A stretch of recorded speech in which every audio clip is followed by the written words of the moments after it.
Good evening, and welcome to another edition of African Americans Ain't Africans, the Think show that proves without a shadow of a doubt that the so called African American didn't find his way to America in the trunk of a ship. I'm your host, the Indigenous One. This past November, we had an election, and the lady who's about to lead a whole bunch of African Americans, who a whole bunch of African Americans voted for, snuck her way in at the University of Howard. Tonight, we have a Howard alum, and this brother's going to tell us the ins and outs of what's going on at schools, especially Howard. This is going to be a very, very important piece that you're going to want to save, and share with your folks. I want to welcome this brother Stan.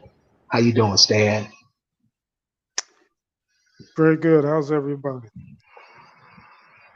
Well, I'm just excited to hear you get going.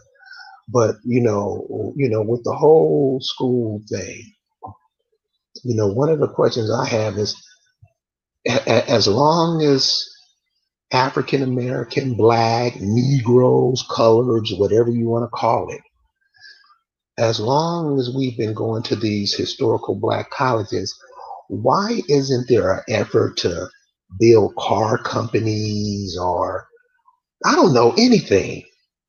You would think that these people that were going to the schools would be coming out to serve, the community, the underserved, us. That doesn't seem to be happening, and nor hasn't happened for a long time. I know this is a question. I just thought of this question too. But why do you think that is, or why is that? Since you went to a school like that. Well, I was at Howard back in the '70s, Uh huh. and when I came, I actually got a scholarship offer to GW University in the School of Engineering. They were going to set me up for a job at the Naval Observatory, but I decided I wanted to be in an environment with people like myself. I had gone to DeMatha Catholic High School. I'd gone to predominantly white schools most of my life. And so I just wanted to be around some people like me. And so when I got to Howard, I had a lot of ambition. I had a lot, this is going to be exciting. This is going to be wonderful. But after a while, I realized that Howard, in fact, there was a bunch of us, we used to sit around and talk. One of the things we did was we looked at the trustees. Let's see who's running this place. And on the trustees, we saw names like Rockefeller, Mary Rockefeller. We saw Morgan, and there was Vanderbilt. There were several names from these prominent, dominant culture people. And so after that, we started noticing individuals around the campus that never went to class. They're just walking around with book bags. And so we started realizing this whole place is being controlled. So we were very, very, very astute politically back in the '70s. In fact, when Angela Davis got out of prison, the first place she came was Howard University. She gave a lecture there right after she was released. Now, I will say this. I wasn't really understanding things the way I understand now. Because what I realize now is the whole Black Power movement was something the government really started. I, I have one of my cousins, a distant cousin of mine. I was talking to her because I had another cousin that I was working on genealogy with, and he passed about 6 months ago. So this other cousin got in touch with me to see if I could give her some information that I got from my other cousin. And we started talking. And she told me, I was at one of the organization meetings for the Black Power movement. She said it was at Yale University. She said she was only 18. H. Rap Brown, Stokely Carmichael, I think Eldridge Cleveland. She mentioned some prominent names. And she said they were just there screaming about Black Power this, Black Power that. But the thing to grab onto is where it started at Yale University. And so what we had with the traditional Black schools, we have the white dominant culture is running those schools. Howard University got the largest federal support of any university in the United States back when we were there. That's something we checked. And so we knew the federal government was controlling Howard University. And so what they do, the curriculum they have at Howard University, everybody was required to take Black history, 2 semesters of Black history. That was totally useless. There was nothing in there. Right. That was totally useless. I was always good in history. I always made A's in history without even studying. But that history, they taught us W.E. Du Bois and the struggle between him and was it Booker T. Washington? Yes. They had some kind of conflict, and these kind of things. But they never taught us anything about who we really were. And as I told, as we were talking about this other day, Howard University has always had a large contingent of international students. In fact, I was listed as an international student. I was born in Liverpool, England, and they had me from United Kingdom on mine because they're getting money from the government for these international students. We had a lot of Africans there, a lot of West Africans, especially in the professional schools like engineering and medicine and dentistry, but also in liberal arts. I took courses with a lot of Africans. And you know what the Africans always told us? You're not African. This is right around the time when Roots came out. But they told that to us before Roots came out. I was at Howard University when the Roots series was being aired on television. I refused to watch it because I knew it wasn't true. So you knew before it even came out? Yes, I knew before it came out it wasn't true. Now, I didn't know. It's strange. I didn't know that we wasn't African, but I knew that I was indigenous way long time before I was in high school. My mother told me her grandmother was Cherokee. And so that always stood in my mind. If she's Cherokee, then why am I going around talking about I'm African? I was confused. But I always held on to that because even when I was working for DOD, we used to have these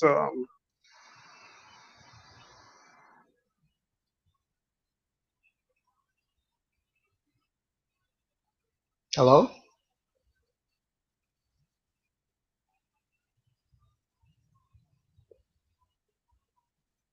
Hello? yeah, can you hear me? Yes, Dan, go ahead. We would have diversity days at my job. And we had one Native American, I guess, the blue-eyed Indians, the $5 Indian, whatever. She was heading up the Indian. But every other person that identified themselves as Indian or Native American was a Black person. I was wondering about that. So how come all of us? I don't see any of these other people over here. It's just us. Right. It's, but anyway, I got kind of got off Howard. Howard University has had a lot of bright students, had a lot of good students. We just didn't have the right kind of leadership from the administration, or actually, when you got a faculty, there was a faculty, because I was in a school of business.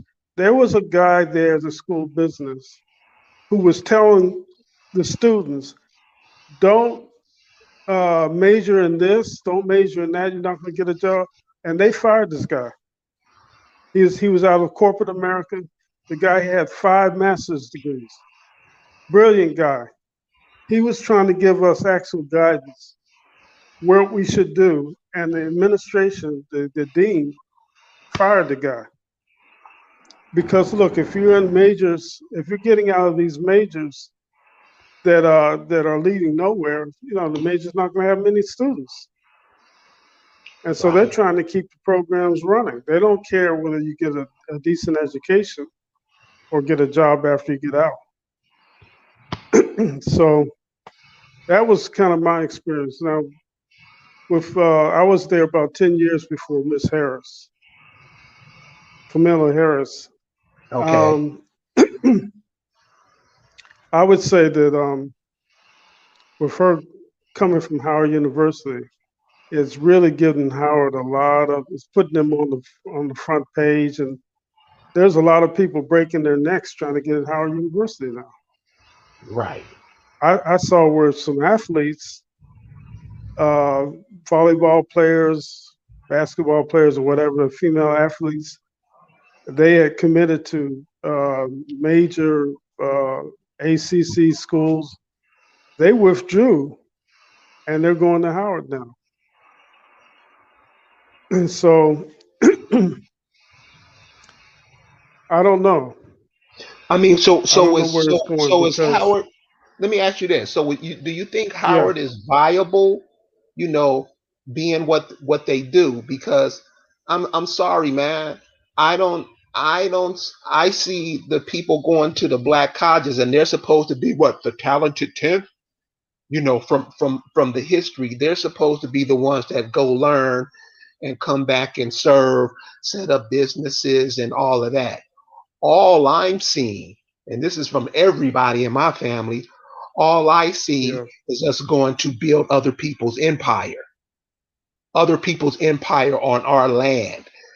And yeah. I mean, I think when you're in college or when you're in higher education, that has to cross your mind. it's sad because in my family, I've got a lot of these Ivy Leaguers. But I've got my cousin that died that was into the genealogy. This cat had gone to Stanford on scholarship, went to Northwestern, got both a legal and an MBA all on scholarship. And his niece, my cousin's daughter, went to went to University of Penn on scholarship, got a engineering degree, and went to medical school on scholarship. Now she's a doctor. I can't post anything about medicine that she doesn't come and attack me. So what happens with these people is they become indoctrinated, and they come in and they become agents for the dominant culture in our culture, in our community. That's why when they see a bright young person, they want to grab you and give you a scholarship because then they can indoctrinate you. Now That's all it is, huh? yeah, that's what it is. The black colleges are really totally controlled. They're totally controlled because they don't have the endowment funds that these places like Harvard and Yale and Brown University. You know what's happening at Brown. You heard about what's happening. I'm sure you know what's happening at Brown. No, no, I don't. You can please share with us, Well, though. yeah, you know how Brown University, how the Indians are going after Brown to get their land back. Yes, yes, Brown's been in, yeah, and really, this is across the board. Every one of these places has land that they just annexed, and it's right. because we don't know who we are, and we don't know about those treaties that they are able to keep this land. But there's some people the people in the north, the Indians in the north, seem to be more enlightened than some of the other ones Let, uh, around the let me country.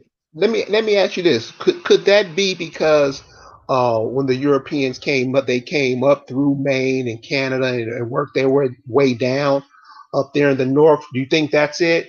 And do you think some of the people, some of the other people in other states could learn from those cats up there? Well, you, you guys have way more a wealth of education and knowledge than I do. But I can tell you what I think.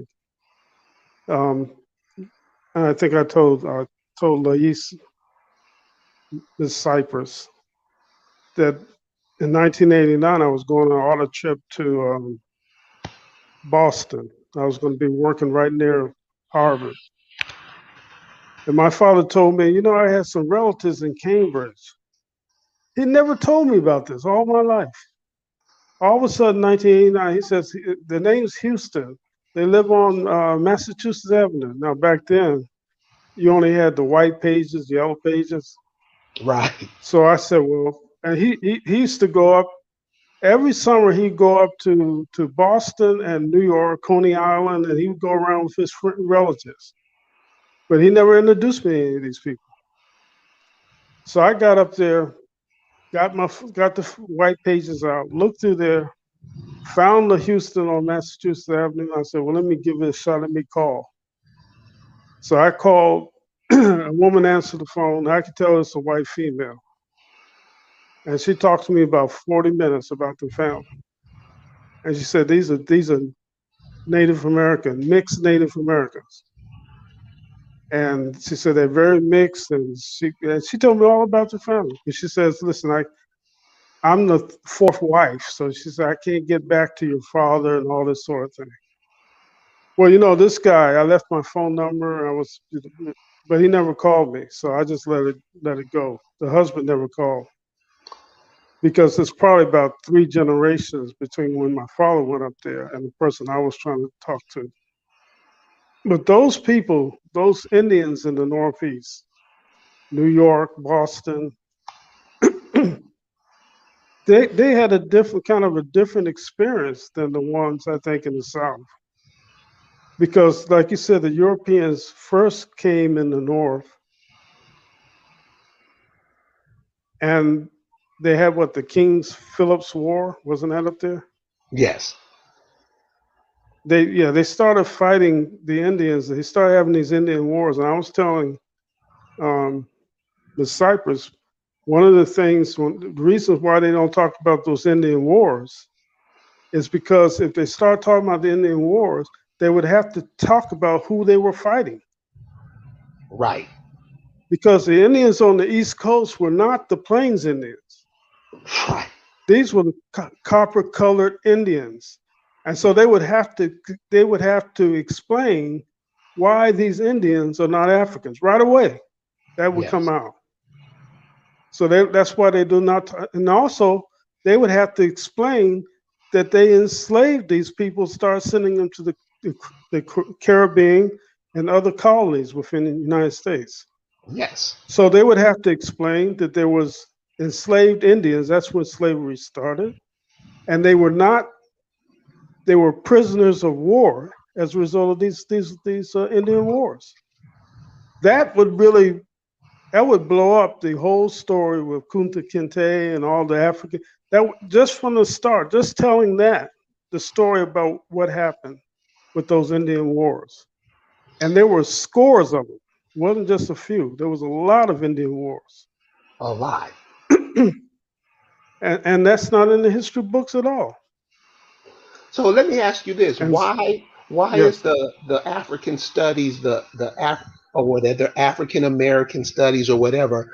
A lot of these basketball players take these courses. What's up with that? well, the basketball players, in my opinion, in fact, I think that I think a few are being enlightened because you got people like Kyrie Irving. Yes. Kyrie Irving has come out, and to me, that's part of, when some of his weird behavior and stuff.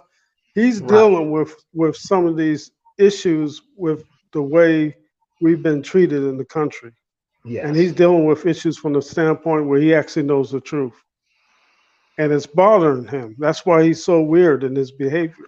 Right. But don't think that the other players are not talking to him and he's not sharing with them because you see now, I think you see an awareness now that's starting to come up with the players on the grassroots, and this is why they're trying to do some things with the communities and stuff like that that they haven't been doing before. These people Yeah. like Magic Johnson and Michael Jordan, these people didn't really do anything.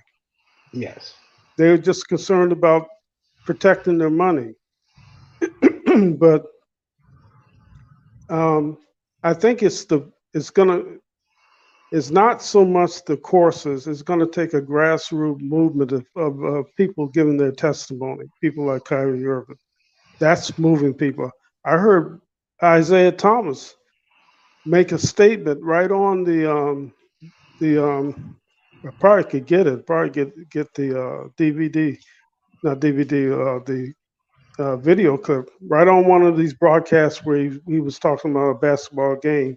He said we was already always here. We didn't come over on slave ships. We was already here. And he pointed at the other guys. He said all these guys here. Now he was the only one that had the nerve to say it, but the other ones believed it. See, the problem is these people know that if they come out too strong, their money supply, their jobs, everything will be in jeopardy. And this is Well, really how they get controlled, because all this the all. Listen, have you seen the series with Louis Harvey Gates, the Black Lives series? I I mean, haven't seen it, but I know what you're talking about.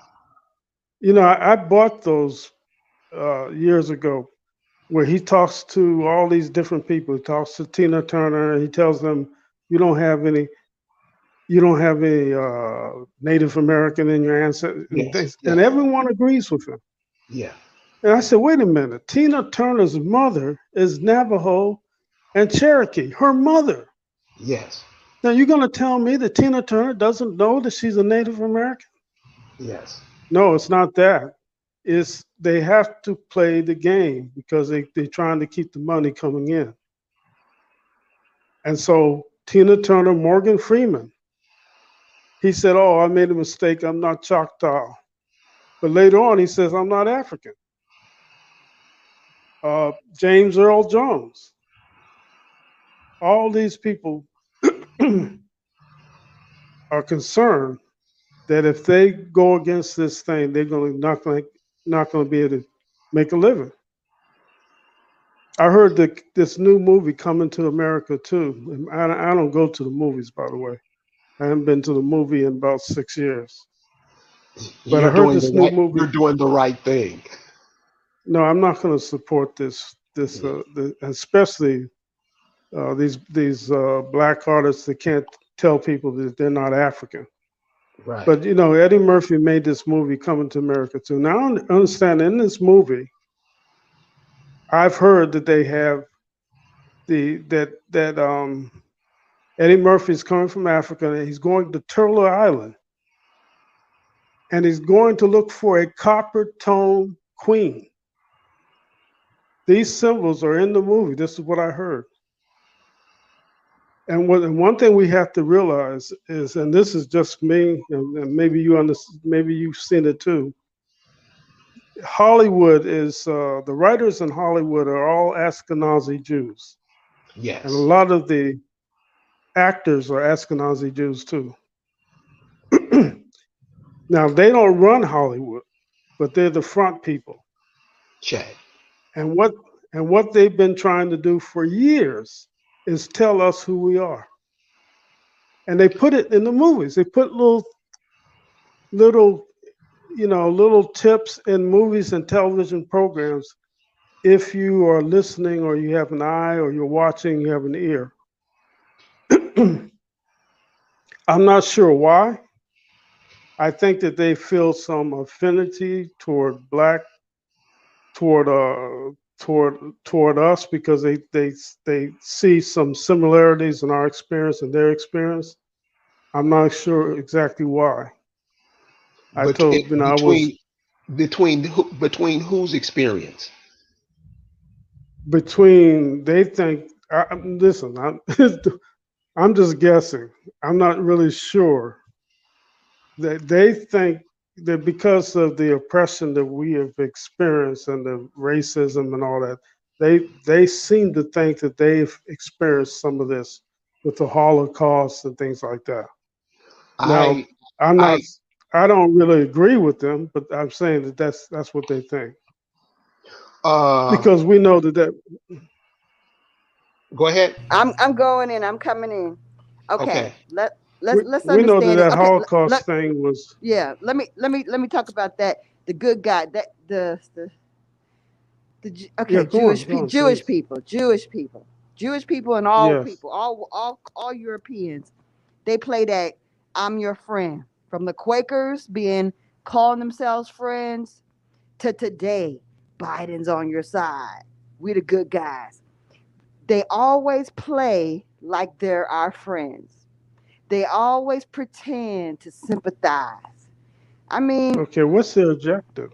the objective is what it is, submission. It's always The- submission.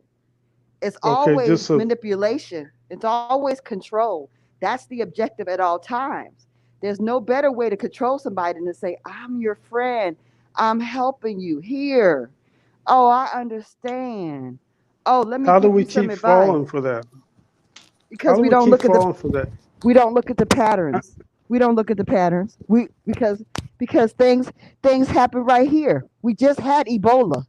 Yet everybody fell for this new virus, like we never experienced Ebola. Like we never experienced HIV.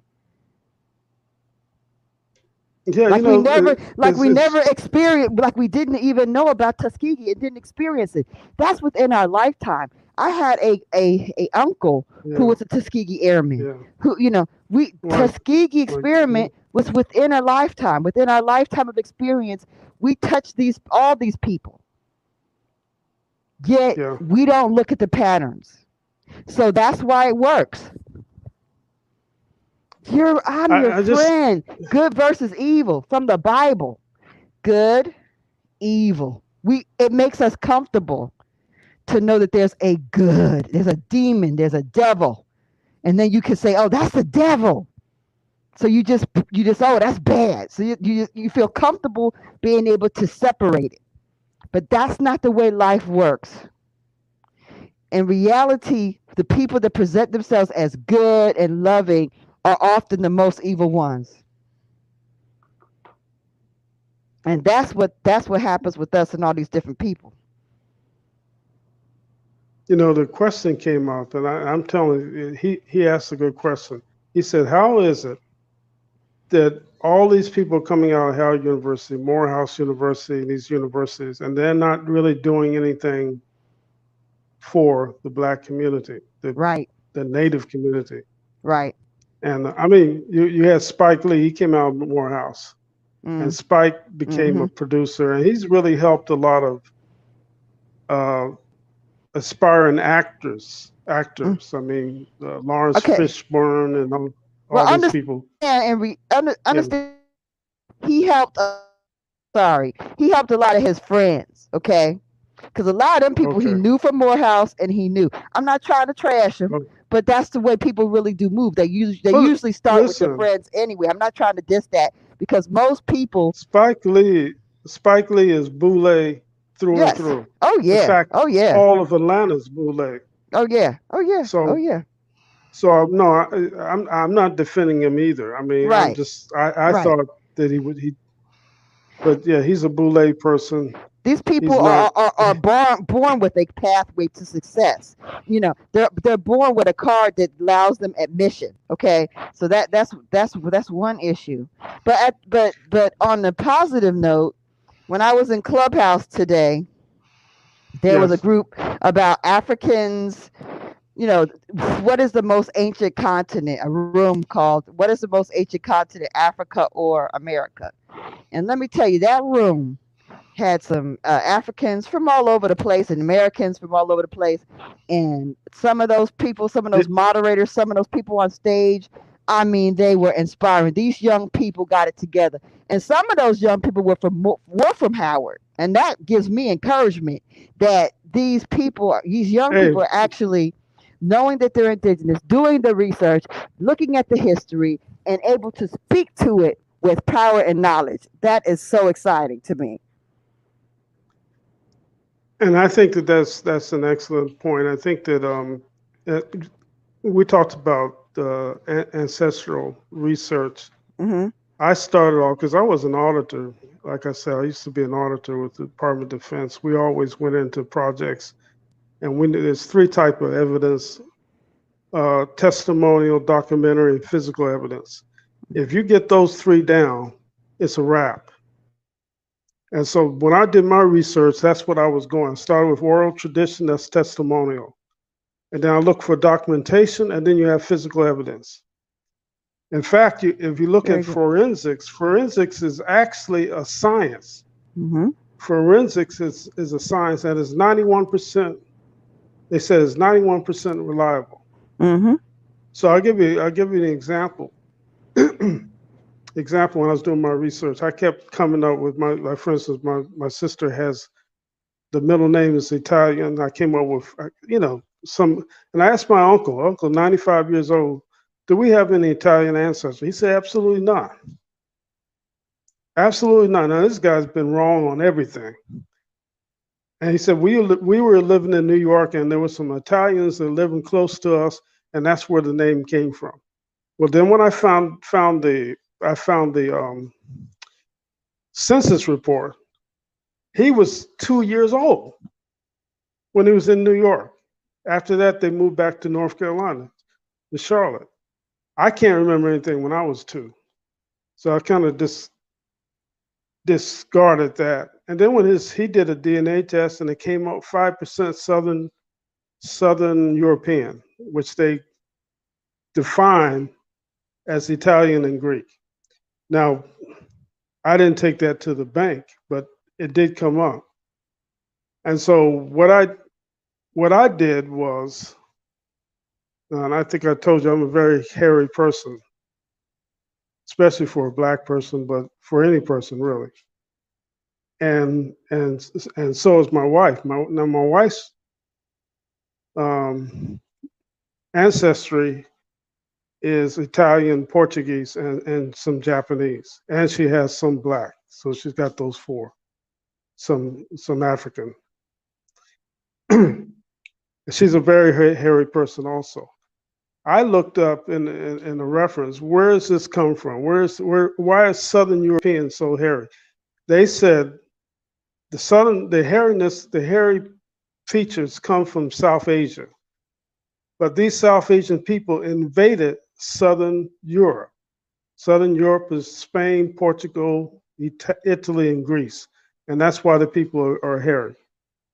Here in Brazil, there's a lot of people from Portugal, a lot of people with Portuguese and Italian ancestry. And I know you see the pictures on the beach. I walk on the beach a lot. A lot of these guys are very hairy, just like me. And so to me, that was physical evidence that confirmed this is kind of what you need to do when you're doing your research. Don't ignore oral tradition and don't ignore the physical evidence.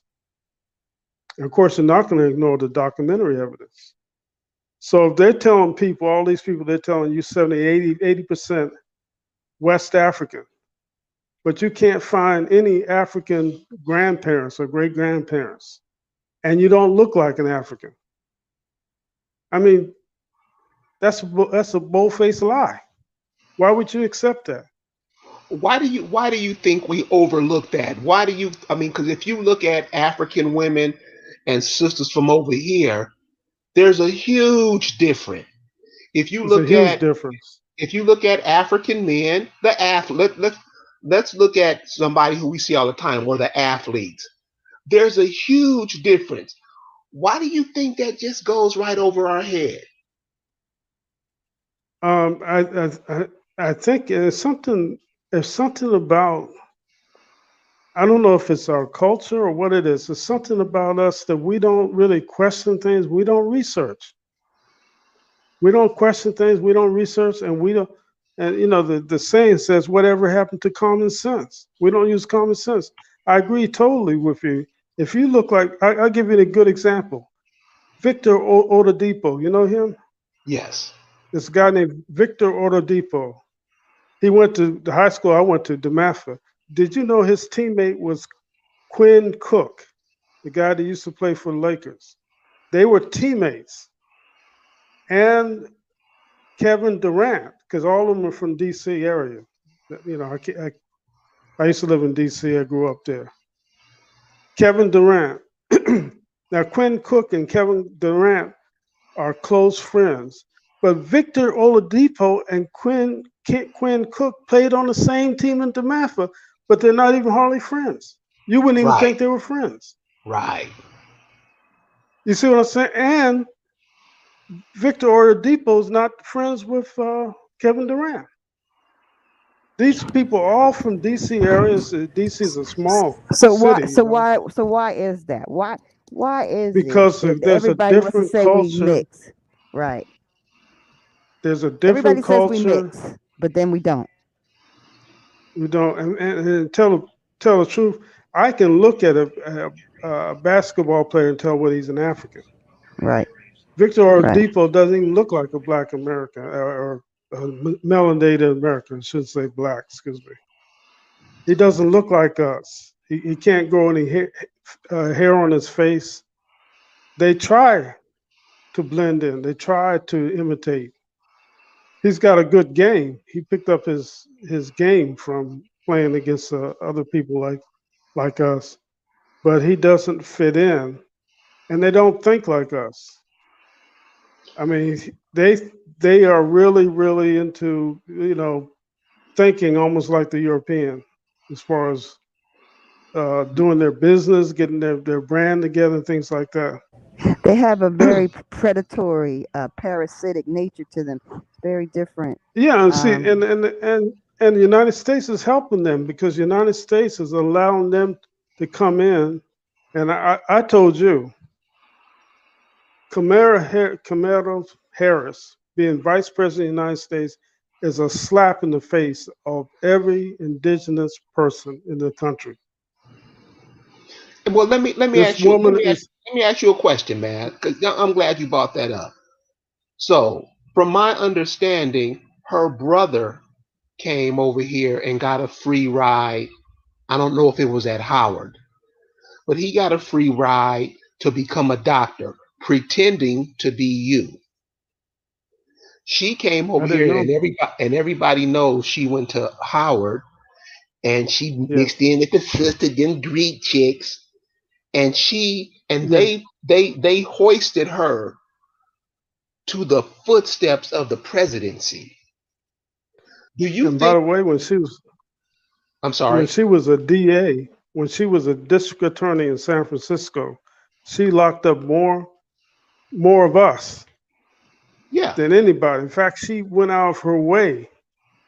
There's a brother that has a testimony because he sued and got some money of how she pursued him with a vengeance, even though he was innocent, and ended up locking him up, and he ended up suing. He got like $5 or $6 million, but they had his testimony of how this woman, because as a district attorney, you're judged on how many people you put in jail, put behind bars.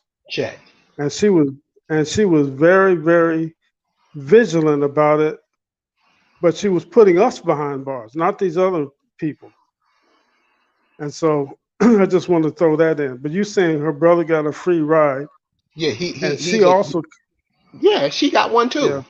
But I'm yeah, she saying, got one and too. this is one of the things that gets me, and I think when we keep making a horrible mistake. See, we do shit like push her up through the presidency, Yeah, and doesn't think that, yeah. and we don't think that it's going to have an effect on us later on down the line. Could you hit on that? It's and listen, it's look at Obama. Obama was another one. Yeah. They brought. In fact, if you look at Jesse Jackson and Obama, they were like bookends because Jesse Jackson started in 1988. Jesse Jackson started this African American thing, Right. and ironically, in 1988, the movie Coming to America came out. That was 1988. Ooh. In Ooh. 1988, in 1988, School Days came out. School Days came out in 1980, and that was a Pan-African movie. Yes. Don't get Yes. it wrong. Yes. That was a Yes. Pan-African movie because the two characters in there, one of them said, "I'm from Detroit," and the other was, "I'm indigenous." And the other one said, "No, you gotta wake up, brother. You sleep.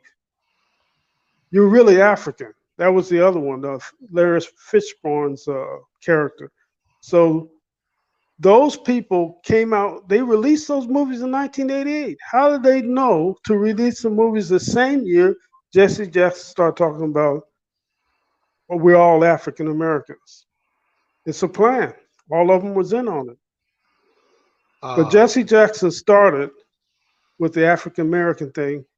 Obama, they brought him in as an African American president, and he's the one that signed the legislation that did away with the term Negro, colored, in all federal documents and replaced it with African American. He signed that. And he also how, dedicated the African American Museum. how, George Bush couldn't do that. They needed him, they needed a so called black person. But they're not going to put one of us in office at that level. They're not going to put any indigenous person as the president and vice president of the United States. They're going to bring in somebody. And actually, when they stopped calling us colored, guess who they start calling colored now? People like Miss Harris. yes. She's a color person. She's a person of Yes. color. Do you see that? So Do you yeah, see that as a way of them coming over and trying to replace us? that's exactly what it is. That's exactly what it is. And you see it on like on sports, they have this and I like her personally. I don't have anything against this black female that was from Nigeria, was a basketball player. They made her a commentator, and she's articulate and she gives good commentary. Everything's great about her, but she's actually replacing us. That's what they're doing. They're bringing in these because they're trying to amalgamate the population, black us to get accustomed to being African and all this sort of thing. It's not working. Right. It's not working. In fact, because of those young people that you're talking about, and this current generation, things are going in a different direction. People are doing research. People, you know that Facebook thing we were on was that the indigenous copper colored indigenous American descendants. You know that Facebook um, that Facebook site. Yes. They Yes. made me a they made me a moderator. I don't know why, but they made me a moderator, and so I'm the one that has to approve when people come in to join. You know what I've noticed? What? You got people from Russia, Ukraine. You got people from Korea. You got people from all the world want to join this site. I'm wondering, I don't approve anyone that doesn't doesn't answer the questions. Right. You're supposed to answer. They have some questions you're supposed to answer, including it said you cannot post anything of Afrocentric or Pan African on the site. I do give people a warning, or I said, listen, I can't approve you unless you answer these questions. I don't like rejecting people, but some of these people, I'm wondering why in the world,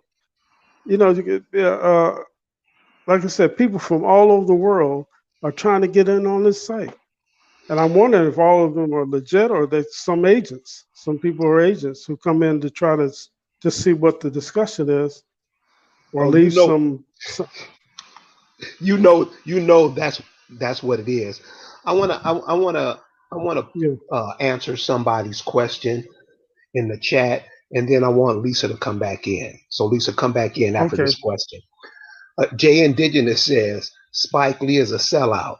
Jay Indigenous, when I knew Spike Lee was a sellout, if you ever saw a movie Do the Right Thing, my thing was you got a block full of Negroes that can't feed themselves. They got to go to another man to feed them. The coolest cat in the movie gets killed, and these shines just do what shines always do, tear up stuff. That's when I knew Spike Lee was Boule. So, Lisa, where you at? I'm here. I'm Hell, here. How y'all doing? all right. So, what do you think? Yes. What do you think about what is being said thus far? I love it. I love it. I think it's great. I think, yeah, Stan and you are hitting on some good points, some really good high points, Like it's cool. Cause Lisa, don't forget to share the point we made when we talked. We I don't talked know about what. slave ships, remember?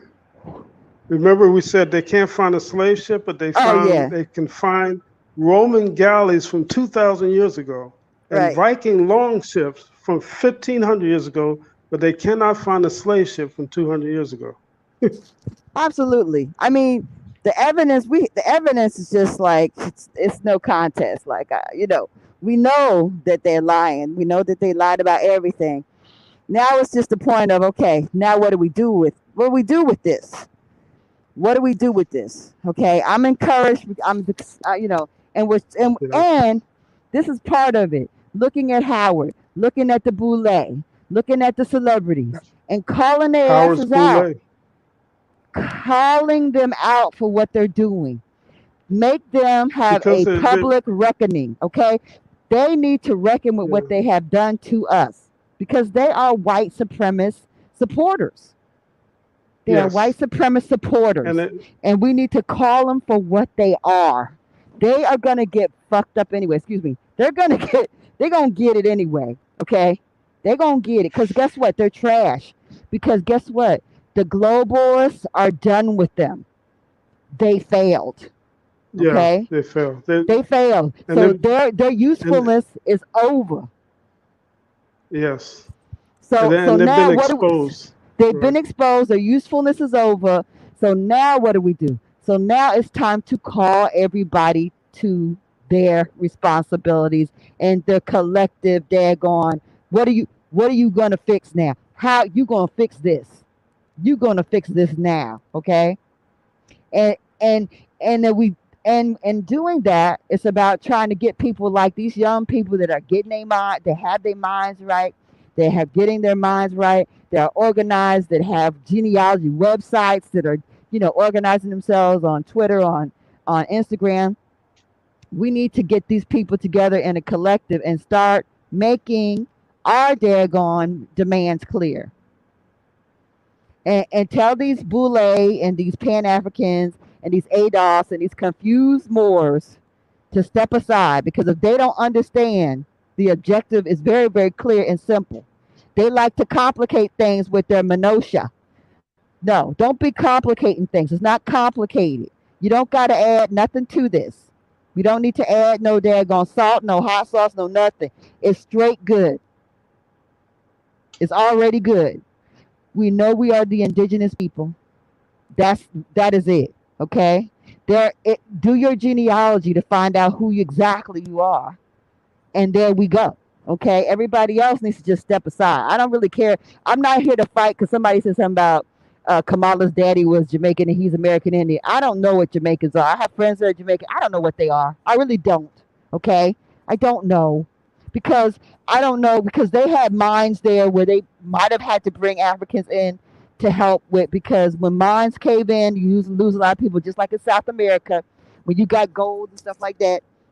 When mines cave in, you have to get a lot of people to replace the many people that will die when a mine caves in. So I don't know who and what they are. I don't know. I can't be fighting for people that ain't me. Okay? They need, you know what, motherfuckers. Nobody helped us. Fight your own damn fight. Okay? I can't.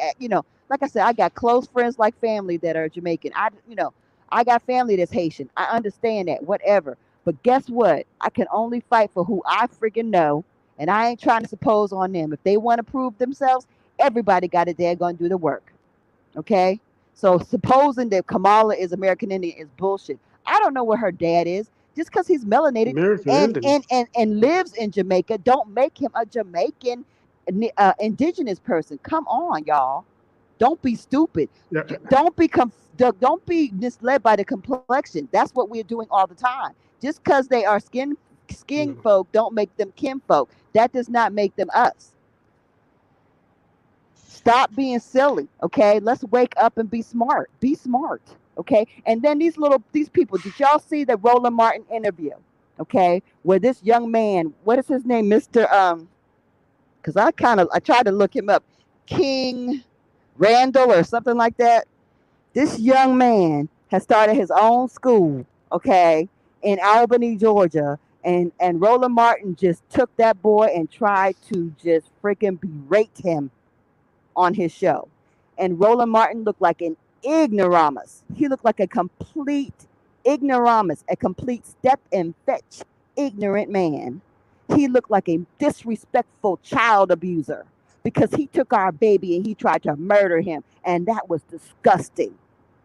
And what we need to do is when we see people trying to kill our babies, because that young child, that young man, he's only 21 years old. He is our baby. We need to get Mhm. him. We need to get Roland Martin because you don't kill our babies. You don't kill our babies. And the anger, we need to have that anger, okay? We need to get angry because there are people that are doing stuff to us that should make us angry. The fact that they are making a big deal out of this Asian shit, we should be angry because we have endured this Asian abuse for at least 40 years or 50 years, okay? More than that. They treat us with disrespect. Mhm. They come in our neighborhoods. They daggone act like predators and freaking daggone parasites, and they disregard us. They wipe their feet on us. They don't put anything or put anything into our communities, and we sit up there and let daggone people tell them they're being abused. What? Stand up and say something. What's wrong with y'all? So, but Lisa, isn't okay? Would you say, because this is where I'm at on that. So trust me, I'm a Latasha Harlins fan. I don't do nothing with the Asians. But since we put so much money in their pocket, since they have something that Yeah. most of us covet, isn't that our fault? Because they don't spend their money with us. Baby, I'm not saying it's not our fault. Okay, it is our Yeah. fault. We're Yeah. stupid as hell. But the real reality is that they do it. We permit it. But now there needs to be. You know what? It has to be a part where we hit a wall. We should be hitting the wall right now. Our head should be bloody. Well. Because let me tell you, the fact that they're acting like these people are victims is outrageous. And the fact that there are no bodies and there are no crying families and there's no real evidence that Yeah. anybody was even murdered. Y'all should be lit. What is this? This is, you Yeah. know what? When Yeah. they started, when they started this pandemic, that was already agreed upon that they were going to reward the daggone Chinese. Point blank, period. This is just a payoff. They're getting privileges and benefits as promised. And then Boy, that's because they blamed the Chinese on purpose, that they also, oh yeah, we're gonna recompense you. We will recompense you, okay? And they planned that, okay? The recompense was gonna happen, and they thought there was gonna be some abuse. But guess what? Nobody abused them because of their daggone disease. Nobody was out trying to lash she's out at Chinese people. But it's so they had to make up a scene so they can voice the outrage, and then they're going to justify the recompense. This is bullshit. I she's need y'all to hit she's your heads going on the deep. wall and Mm. think about this shit. I need y'all to get She's mad about this shit. yeah, she's going deep. Y- Listen, let me interject this point, and we'll get back to what she's saying. When you were saying why aren't we the people coming out of these black schools doing anything? You remember BET? Remember the guy that started that? You remember when Black Entertainment, this guy named Johnson or something like that, Black Yeah. Entertainment Network. Yes. When he started rolling, what did they do? They came in and bought him out. And so what's happening? Because you were talking about this young man, the way they attacked him, the 21-year-old. What's happening is when we start getting some traction, they start attacking, just like they burned down Black Wall Street. This is a reoccurring this is a reoccurring event Right. There's always that patterns. and These you are know patterns. Yeah. what These are these are what you're patterns. saying about the yes, it's a pattern, and so it's a reason. Yeah, some of it's our fault, but there's also some attacks coming from It's, within and it's from not. without, and It's that's what not you're even talking some about. attacks. No, we have. We are under terroristic threat and Constant a attack. Yeah. constant war. It's a constant battle, a constant war. It never freaking ends. It's one terroristic bomb threat, one terroristic action. They are taking action on us. These are daggone strategic moves. They are happening all the freaking time, and we aren't even cognizant of it. So, what I need people also to be conscious of what is happening when it's happening. Understand this whole innocent little, oh, the Asians are under attack. They ain't fucking innocent. This ain't innocent. This was a promise given to people to help in an effort to annihilate the indigenous people. And it didn't work. Yeah, It and what do didn't you work. think about these vaccines? What do you think about the vaccines? I hope people in the chat know what I think about this, but basically, this whole thing is okay. First of all, I don't really want, this whole thing was injected into Okay. people with the flu shot. Okay, that's why the fucking thing failed because they forgot to promote the flu shot. Okay, this year, so that's why it died off. The fucking idiots of the globalists are stupid. Okay, they're dumb. They didn't do. They've been planning this thing for almost over 100 years, and they got it wrong. Okay, if it was Okay. nature, the thing wouldn't just go to a dead stop, just like Ebola, but it lasted longer. Okay, nature doesn't go to a dead stop. Yeah, Ebola just happened, and nobody questions how Ebola just disappeared. Nobody. Yet when this one came along, everybody took it for what it was, like it was real. Yeah, people get sick. So did people get sick in Ebola. But where did it freaking come from? mhm. And how did it disappear like nothing? Because they Yeah, they haven't injected it. really. No, they injected it into people with the flu shot. And then because they were so hopped up on the daggone pandemic, they forgot to promote the flu. So people didn't get the flu injection, so they didn't get the COVID. So now Mhm. you got COVID disappearing. Period. A failed attack. A failed attack, man. Understand that. People that had other like comorbidities that were weak in their immunities, yeah, they died. They got rid of a whole lot of Social Security people. They got a lot of their Hispanic people. I mean, they Mhm. killed more Hispanic people than anybody, and nobody talks about that. They so set on us dying, telling us that we're dying, casting spells with their daggone words. You're gonna die, niggas, colored people, African Americans. You're gonna die. You die the most. You die the most. You die the most. Really? No. They say that because they want that.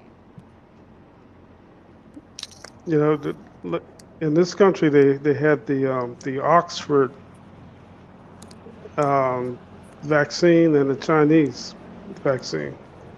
I did some research. I said Oxford. Let me see who's behind Oxford. You know, and it came out it's the Gates Foundation that actually funded the research for the Oxford vaccine. I mean, you could almost guess because if you're trying to get some credibility, you know, they don't have any credibility. They're gonna pick somebody they think that you're gonna trust, and that's why they picked Oxford. But that's interesting. What you're saying about the Asians and the Chinese is interesting Well, you have to because understand these things that are happening. We got to see them when they're happening and nip them in the bud. You don't want to wait till all of a sudden they have inundated us and they have all these benefits and rights and protections, and all of a sudden it's a poor Asian and ain't nobody caring about while your daggone kids are being sent directly to jail from middle school and high school. Nobody cares about that. Nobody cares about that. Nobody cares about all the daggone cultural and all the daggone criminal daggone setups we have in our community, all the drugs they pump in our community. Do you know who was telling me this? I was talking to a brother the other night. Who was I talking to? A brother from Baltimore. He was telling me, and this story repeats itself all around the country, where people will tell you clearly that there were truckloads of guns just set in the black community for us to find. Truckload of guns just dropped off. Just open yeah, trucks. I heard a guy from Chicago say that. Right. A brother from Baltimore told me about that. And we know, and if anybody knows anything about Baltimore been battling heroin forever. Okay? They've been trying to kill them daggone Baltimore Negro Indians, those daggone Baltimore copper colored Indians forever. Okay? And the fact Yeah, that you would have a truckload of guns and just leave it there and then let them have it at itself. And the brother was real deep because the brother said as he searched his genealogy, he realized most of the people that lived in Baltimore was related to each other and don't know it. See, we are clans, we are we are communities, we are nations, we are kingdoms, and we don't realize you killing your own cousins, your own kinmen. We don't even know that. Okay? We don't See, I even think know that. And we don't know that they're setting us up. The guns, they're leaving guns and they're leaving drugs just for us to find. That's how it is. Just like they set them bricks out in daggone Atlanta and then acted like the people in Atlanta were throwing bricks, but they had actors and daggone paid people to throw the bricks and they had people delivering the bricks to throw. Come on, y'all. Get mad. so. Lisa, yes, why do you think it's we're not? It's like we just have a I don't care attitude about it, or we just shrug our shoulders about it. Why do you think that's so prevalent? Because we want to be sleep. We want to sit up there and we want everything to be nice. We don't want to think about how daggone evil the world is and how these terrible things are actually terrible things you have to actually do something about. Because let me tell you something. If you have to, people don't want to have to do nothing. They want things just to be good. They want to go back to how it was. They want to be able to go to the club, pop some yeah. bottles. They want to go to I think church. They want to come home. They want to watch some daggone movies, pop some popcorn. They want to go to the mall, buy some things. They want to go shop at daggone Home Depot. They want to buy something at daggone Nordstrom's. They want to show off their new ride. They want to live like they like to live. They don't want to have to think. Okay, and what they want you to think is that you should have a father knows best life. But these daggone Europeans ain't having no father knows best life. But guess what? We could have a very paradise life if they weren't actually creating hell for us. Most of the things that we go through that's negative is created. It's manufactured by man. It ain't natural. Yeah, we're not really picking up on on what's being done directly to us. You know, and there's many people. You think about this. You know, this guy, what Colin Kaepernick or whatever his name was. Oh yeah. He's he sacrificed a lot to make a statement. He can't get a job anymore. You know, he did Oh, sue the oh, oh, no, NFL, no, but no. I don't know about Colin. Guess what? Soon right before they're gone, the pandemic, they killed Kobe, right? They killed Kobe and his daughter and his friends. Okay, why? Because they wanted to let all the athletes and celebrities know to shut the hell up, shut the hell up, or this could be you. You could be a Kobe too. And so ever since that happened, have you heard anything from Colin? No, the hell no. You ain't heard nothing from him. So don't miss me on that Colin Kaepernick shit, because he shut the fuck down. Okay, he shut the fuck down because guess what? Best you believe that they know about this pandemic.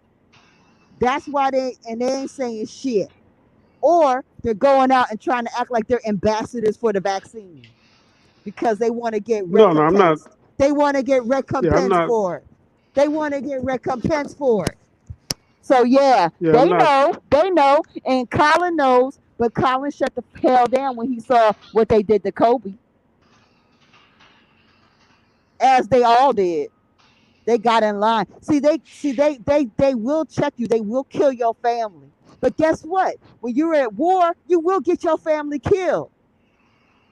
You will get your family killed. Mike got his father killed, his son killed. You know, people be losing life. What about daggone Bill Cosby? He got a son killed. They be Yeah, getting folks killed. They kill yeah. your people, and they've always done this. This stuff repeats itself, and people don't even recognize that shit. They will take you. There are lynchings occurring. That Kobe was a public lynching. It was a universal public lynching. And that lynching of that daggone porn star, that was a fake lynching. A fake public lynching. That daggone Floyd thing. That was fake. But it was a public So lynching.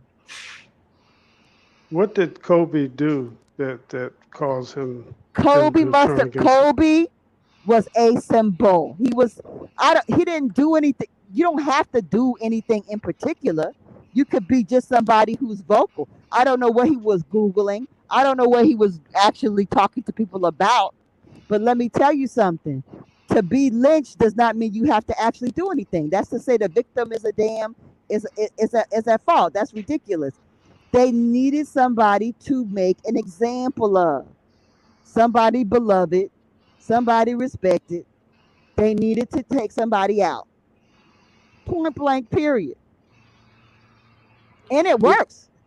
It works every time. They do it over and over again, and it works. wow, I mean, So yeah, I know about. this is what's been happening since. I mean, this is going on way back before I was born. Way So before anybody. It's been Yeah, happening for hundreds of years. They've been doing this stuff. yeah, Hundreds of years they've been lynching people. Instead of lynching us in the middle of the square or at the tree by the church, they're lynching us on the media. Oh my God. Bill Cosby's son was murdered? Oh my God. Oh my God. Michael Jordan's father just died? Got killed? What? You know, you don't understand how this resonates and rings in our psyches. You may not actually well, make that connection in the forefront of your mind, but in your subconscious, you yeah. make that mental connection to what it means and that you need to shut it down and that you need to have fear. Bill Cosby They're was trying to trying to, buy. no, yeah, well, yeah, He he was was trying to trying, buy NBC. he was trying to That's buy why we went NBC. after him. He was trying to buy NBC, yeah, but also the fact that they're gonna make you know that you need to stay in line, and they're gonna lynch you and let you know that you need to back the Yeah, hell that off. was getting out of line with them when he was trying to buy NBC. But before the pandemic, And they had to put people in line of shutting up. Shut up. start them off You scared. got to start them off scared. Because if anybody develops a conscience while they know the truth and decides to go bubbling off at the mouth, you have to Um, shut them down. these people, we've already made a point that those people, those professional athletes, those actors, the politicians, the people that should be leading out, they're at the bottom. They're not doing anything. They haven't ever done anything. So these athletes are not worth 2 cents as far as I'm concerned. Well, you saw They're that. only concerned about, huh? Well, you saw that. You 500 or saw more. this past basketball season when they were when all that Black Lives Matter stuff was going on, and the players Yes. just struck for one day. I was like, Right. you make $40 million a year, and you Right. just. I'm like, what? That's You know? ridiculous. That's so sad. Yeah, And yeah, yeah, and yeah, kneeling and yeah. look at Kia Green. Kia Green said 500 or more children are dying in Chicago. A lady makes brick memorial sites so she can't even keep up so many kids dying. And that's what they want. They want our babies to die. They're killing our babies, okay? They're killing our old folks, they're killing our babies, they're killing us. And we're sitting up there seeing them set us up like daggone idiots. They deliver the guns to our damn doorstep. They deliver the drugs. They deliver the soundtracks to tell us what to do. Y'all hear me? They delivering you soundtracks. They're Right. telling you exactly. Well, she'll be back. Lisa just got Mhm. knocked off for some reason. But Stan, let me ask you, what's going on Yes. at Howard? Would you say it's set up at all HBCUs like that? Yeah, I would say that it's really gonna bring a lot of attention to the historically black colleges and universities. And Howard's going to get, and Morehouse and some of the other ones, going to get some good students. They're going to get some good people going there. Now, by the same token, the establishment is going to notice that, and so they are in position to put pressure on the administration, the leaders of Howard University, and these historically black colleges and universities, because historically that's the only place we could go. We couldn't get into these white universities. So Right. all the intelligentsia, the black intelligentsia, was going to places like Howard, and people like Thurgood Marshall, and people like that came out of these historically black colleges and universities. Brilliant Do, people. do you know what And Thurgood Marshall's son does today? no, what does he do? Thurgood No, Marshall Thurgood Marshall is known for what? he was known for his. Actually, he was known for fighting for the rights of the oppressed, He was especially he black people. he was He, the lead attorney for Brown versus Board of Education. I don't know if he was the oh lead, yeah, but he was yeah, that's right. so for us to integrate into their schools. Do you know what his son does today? And this is No, what I what mean. is? This is what I mean. What his son does today. His son is the CEO over the prisons. So Yes, that school to prison pipeline, that shit is for yeah, real. And most yeah, of us, you tell the average person that you tell the average college graduate that, they'll look at you like a deer in the headlights. What does that got to do with me getting my paper?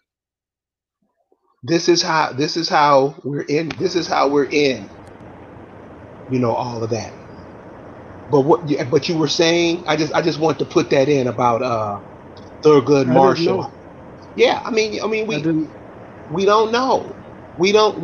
I I did. mean, when you really look at the so-called African American, Black, Negro community, what do we know? We only know what somebody tells us, because we damn sure don't think. No, we don't think for ourselves, I and mean, at they're counting. all. And they're counting on that. I heard something really. Did you hear? I heard Dane Calloway said this, and it struck me like a bolt of lightning.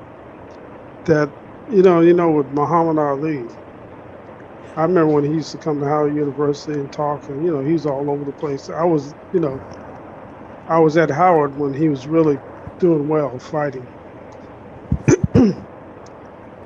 Calloway said that they took him and they put him into a training facility where all the walls were full of lead. And you know what lead does to the human body? What? What's that thing that he had? What was the problem that he Parkinson's. had? It causes Par- Parkinson. yes. I think that's what he Look it had. up. Parkinson's. He got Parkinson because some of his handlers, his trainers, had sold out. Sold out. Muhammad Ali one time was the most popular man in the world. Right. And he would say what was ever on his mind. Unfortunately, he didn't know the total truth. He didn't know he was indigenous. He thought he was African. Right. But you can look at the man and see he's indigenous. Right. You look at his mother, his father. But they put him in. When he was training for fights, he was around lead, and that's why he got Parkinson. And he got Parkinson because they wanted to shut him up. Yeah. When he retired, he would have. He would. Could you imagine what if a person like Malcolm X would have lived? If a person like Muhammad Ali would have lived, the things, the information they would be putting out for the youngsters. And Dr. King and he was starting to call for a check. He said, we're Yeah. going to Washington to get our check. When he started talking about money, that's when they had him killed. Yes. So Stan, what do you see? Yes. What do you see coming out of the HBCUs next that we should be aware of? Well, with the HBC, I see them becoming more popular, especially Howard University. And with Howard, with the popularity of Howard, like when I was there, it was pretty popular. You're going to see more control.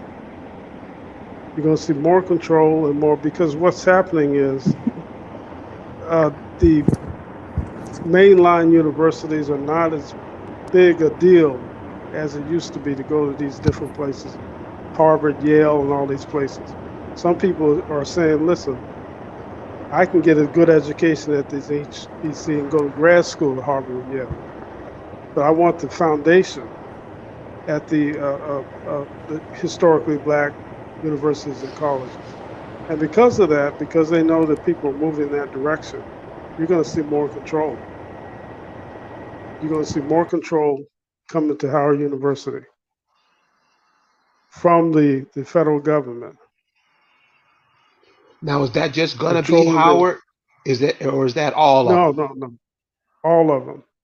I just use Howard because Okay. that's where I went, and that's the, but all of them, yeah, Morehouse and all the rest of them. Right now at Howard, one of the things they were doing, I was there because of money and whatever, they were pushing to get more international students. That's why we had so many Africans and and people from the Middle East. We had a lot of people from Iran and India, places like that.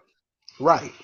And and we talked about it. We were talking to some of the administration, people who looked in administration, and we questioned everything when I was there. And one of the things they told us is the university is getting more, the government gives them more money if they get more students, international students. And see, the international students changes the university, the mindset, it changes, because you had contact with these people. It's not Right. that you become friends, because the Africans wouldn't do anything with us. They didn't attend the football games. They didn't attend any of the social things that we had as the university body. The only time you saw them was in the class. They didn't want anything to do with so-called Afro Americans. We had East Africans and we had West Africans. The East Africans were even more biased. The Ethiopians and people from they were more biased than even the West Africans. The West Okay. Africans at least talked to you, but they didn't have much to say. They tell you you're not African. That's what they tell you. Oh, they But yeah, wanted to. I really see the historically black universities coming under more control because uh, as I see more people going in that direction, especially ones, and what they control is the curriculum. They control really what's being taught, what the professors are able to share, and so forth and so on. And because when I was taking Black history there, it wasn't worth 2 cents. Didn't tell me anything. I So learned what I more understand talking. now, what I understand now is a lot of the Africans are teaching African American studies. Wow, my goodness. Yeah, that was it wasn't that way when I was there. In Yeah, Well, fact, really, well, when I really, if was you think about it, Africans are replacing us in everything.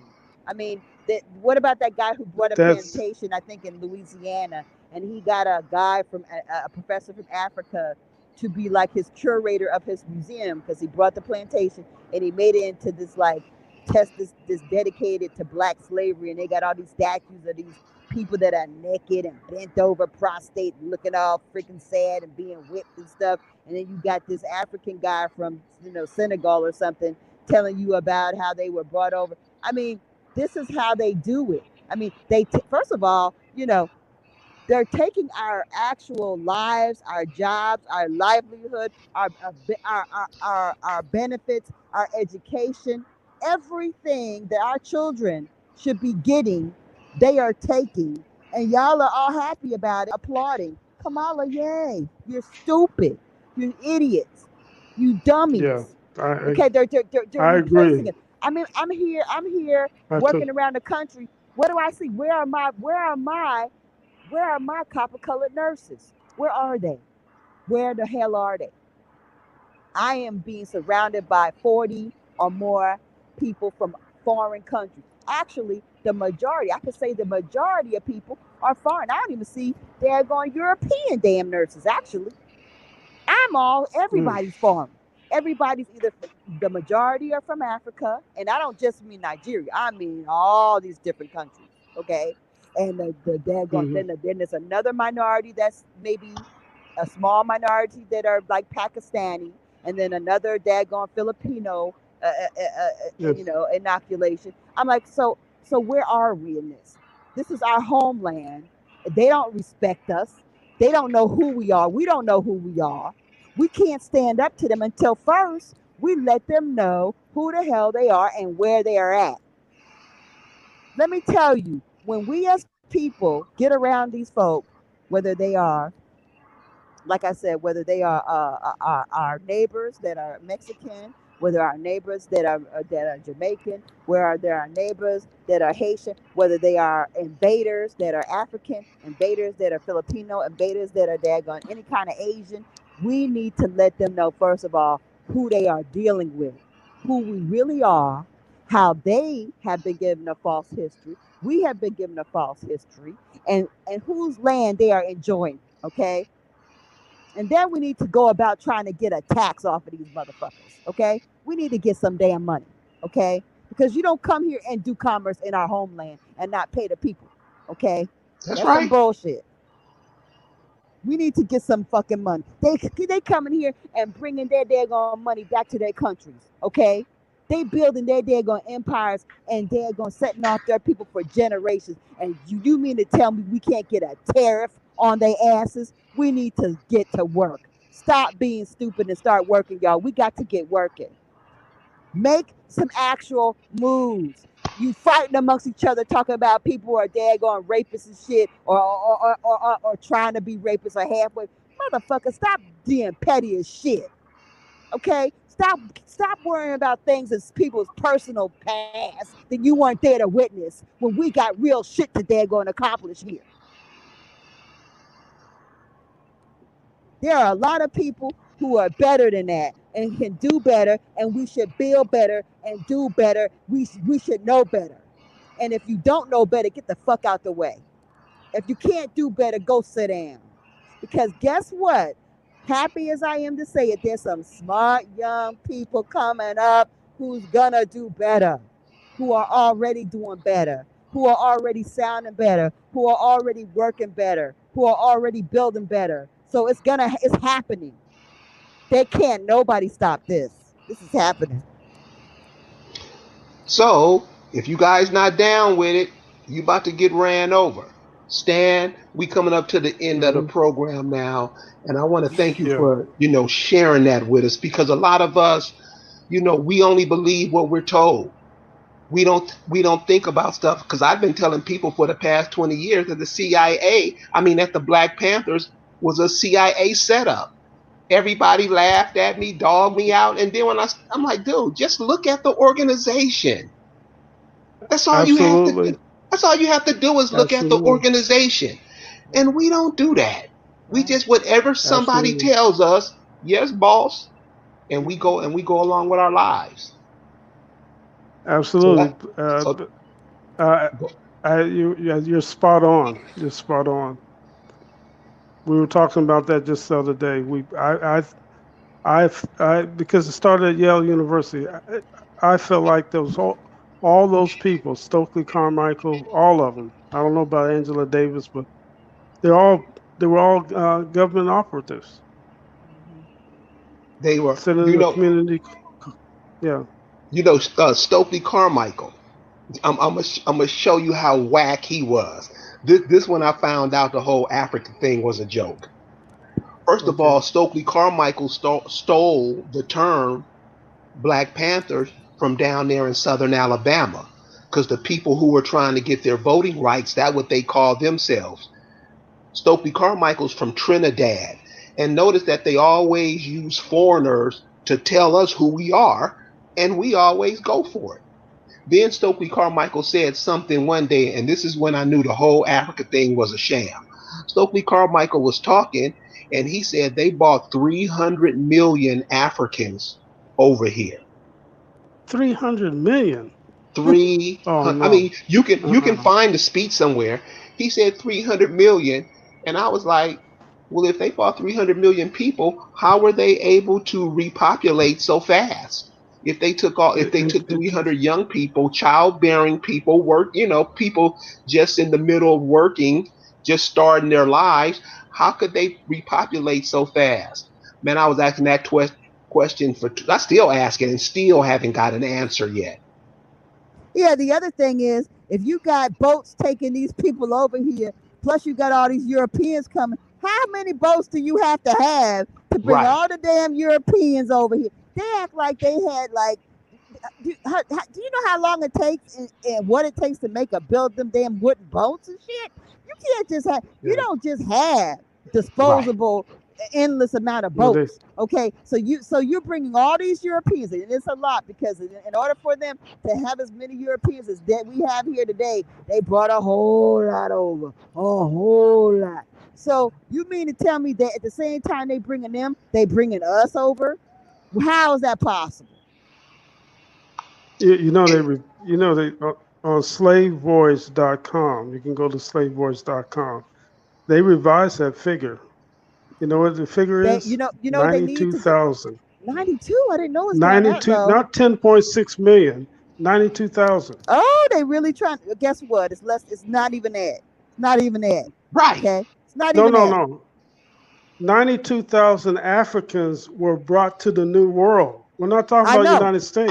I know. But I know. And so you're talking about everything, even South America too. Yeah, because that's only people they could document. So we're talking about three Wow. percent, 3% to North America. That's less than 3,000.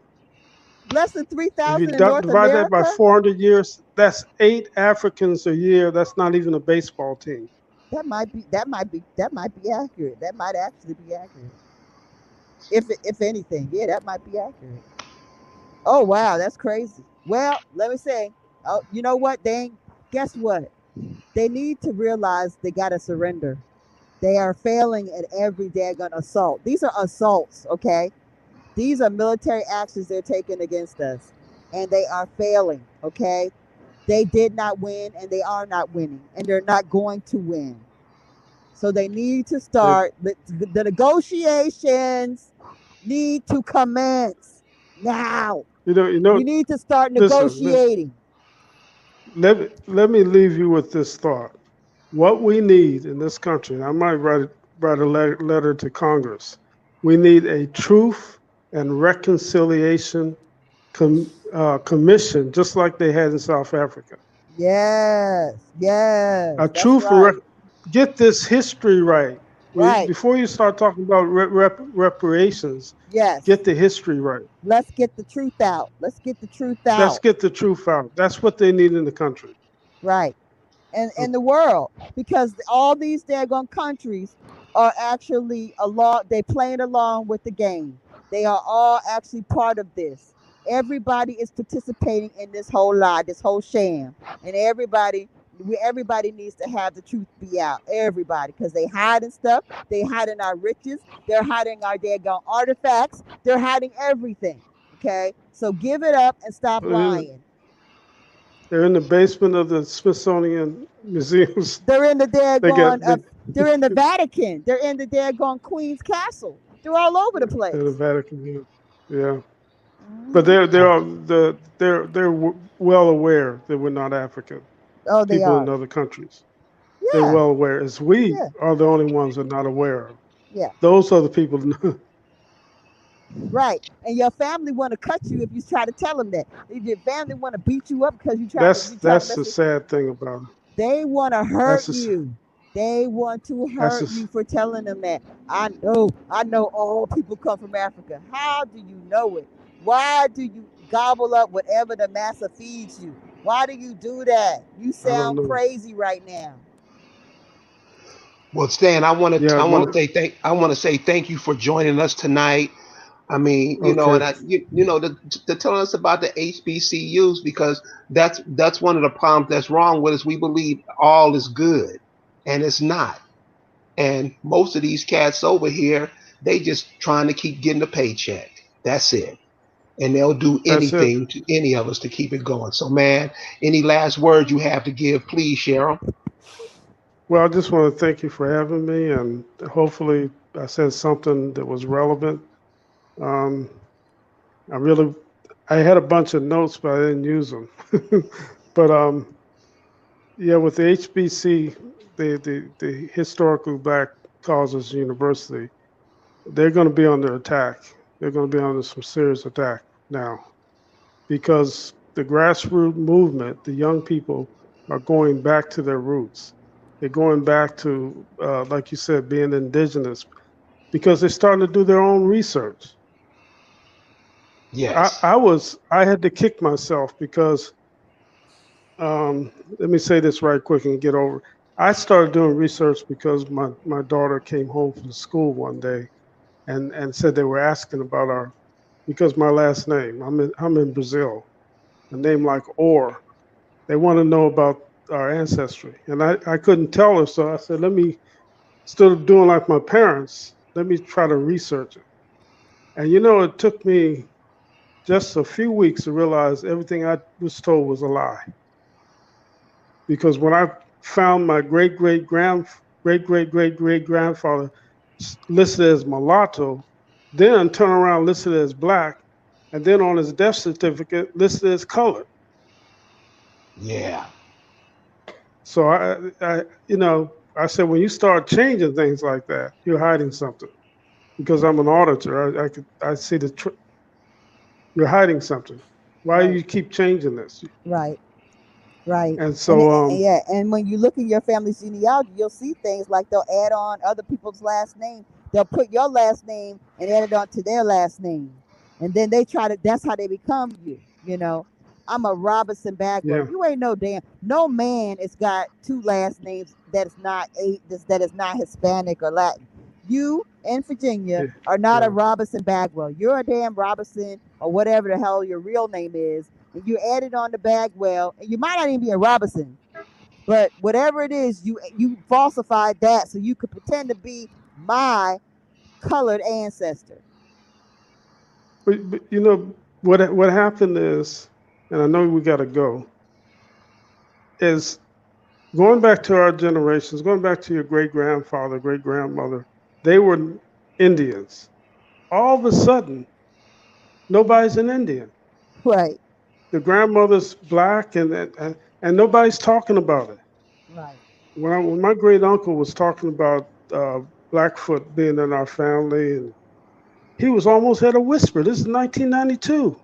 It was almost like he was afraid to talk about it. But So that's terrorism. That's what they have. That's what we are enduring, and we don't even recognize it. We are under terrorism all the time. We are under a terroristic attack constantly, and we don't even understand what we're going through. I mean, we it got to realize started. what we're going through. That's why they didn't talk. And the fact that the thing that we're doing now is we're communicating, which we never did before. We never communicated, and we never looked back. Now we have to communicate, we have to look back, but we also have to take action with the things that we are learning. Okay, we have to take action. Okay, I'm through. Thanks a lot for having me. I know you got to go. Stan, appreciate you, man. Appreciate you being with us tonight, brother. Lisa, Okay. close it. Lisa, you can close us out, love. T- Let me tell you, I want to say to Howard University, we coming, baby, we coming. The American Indigenous Council is coming to see you. We're coming. African Americans ain't African. We coming to see you. We want to hook up with our indigenous people at Howard University. It's happening. We linking up. We're gonna make this happen. We're gonna link up people that don't get along, people that don't know each other, people that don't like each other. I don't care. We're gonna make this happen. Howard, we coming. We coming for you. Yeah, I want to so, listen to that program. Please let me know when that comes on. so you hear Lisa You say it, can and you, you and you can light a know, fire over there. That'd be great. yeah. So you hear Lisa talking, and you know when you got that mama's voice on you. You know whatever mama say, you do. So I want to thank Lisa for introducing us and for bringing us Stan, because he told y'all, man, these all this stuff that we into, all this religious and economic, that's they stuff. Isn't it about time we do things our way? Think about that. I want to thank everybody for joining us tonight, and we'll see you tomorrow night. Peace. Peace.